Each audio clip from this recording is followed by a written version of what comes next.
Hello guys, അപ്പോൾ ഞാൻ എൻ്റെ കസിൻ്റെ വീട്ടിലാണ്, പാലൊന്നിലാണ്. അപ്പോൾ നമ്മളെല്ലാവരും കൂടി ഇങ്ങനെ പോസ്റ്റ് അടിച്ചിരുന്നപ്പോഴേക്കും അടുത്തുള്ള വയലിലൊക്കെ പോയി ജസ്റ്റ് അവിടെയൊക്കെ പോയി ഇപ്പോൾ ഫോട്ടോ ഒക്കെ എടുക്കാമെന്നൊക്കെ വിചാരിച്ചു. അപ്പോൾ അടുത്ത് കുളമുണ്ട്, അല്ലെ ഇഷ്ടത്തിൽ താമരയുണ്ടെന്നൊക്കെ പറഞ്ഞു.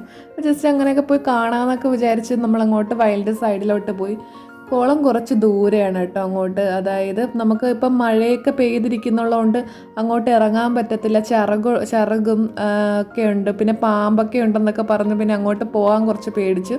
പക്ഷെ വയലൊക്കെ കാണാൻ നല്ല ഭംഗിയായിരുന്നു. ഫോട്ടോസൊക്കെ എടുക്കാനും ഫോട്ടോഷൂട്ടിനൊക്കെ പറ്റിയ ഒരു ആംബിയൻസ് ഒക്കെയാണ്. അങ്ങനെ അവിടെ നിന്നപ്പോഴാണ് ഒരു അമ്മൂമ്മ നമ്മളെ വിളിച്ചത്. താമര വേണമെന്നുണ്ടെങ്കിൽ തരാം. ഇതൊരു ആശ്രമമാണ്, ഈ ഒരു വൃത്താസഹനങ്ങൾ എന്നൊക്കെ പറയുമല്ലോ, അതാണ്. പക്ഷെ അവിടെ ഒരുപാട് അപ്പൂപ്പന്മാരും അമ്മൂമ്മമാരൊക്കെ ഉണ്ടായിരുന്നു. ഒരു കുട്ടിയെ നമുക്ക് താമര കൊണ്ട് വന്നത്, എനിക്ക് തോന്നുന്നു അവരെയൊക്കെ നോക്കുന്ന ആരെങ്കിലും ആയിരിക്കാം. അങ്ങനെ നമ്മളെ കയ്യിൽ താമര കിട്ടിയപ്പം നമ്മൾ ചോദിച്ചായിരുന്നു ബാക്കിൽ കുളത്തിലിറങ്ങാൻ നല്ല വഴിയുണ്ടോ എന്ന്. അപ്പോൾ അപ്പൂപ്പൻ പറഞ്ഞിപ്പം അങ്ങോട്ട് പോകണ്ട, നല്ല ചെറുകൊക്കെ ഉള്ള സമയമാണ്, അങ്ങോട്ട് പോകണ്ടെന്നൊക്കെ പറഞ്ഞു. അപ്പം നമ്മൾ പിന്നെ കിട്ടിയ താമര വെച്ച് പിന്നെ ഉള്ള ഫോട്ടോസൊക്കെ എടുക്കാമെന്ന് വിചാരിച്ചു.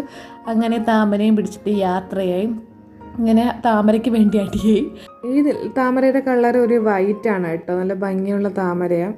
അങ്ങനെ കിട്ടിയ താമരയൊക്കെ വെച്ച് നമ്മൾ കുറച്ച് ഫോട്ടോസും കാര്യങ്ങളൊക്കെ എടുത്തു. നല്ല ആംബിയൻസ് ഒക്കെ ആയിരുന്നു. പിന്നെ കുറേ വീഡിയോസും അങ്ങനെയൊക്കെ എടുക്കാനും എനിക്ക് ഭയങ്കര ഇഷ്ടമാണ് ഇങ്ങനെ ഫോട്ടോസൊക്കെ എടുക്കാനൊക്കെ. അത് മാത്രമല്ല നല്ലൊരു അറ്റ്മോസ്ഫിയർ ആയിരുന്നു. വൈകുന്നേരം ആ ഒരു കാറ്റും ഇങ്ങനെയൊക്കെ അവിടെ പോയി നിന്നൊരു റിലാക്സേഷൻ തന്നെയാണ്.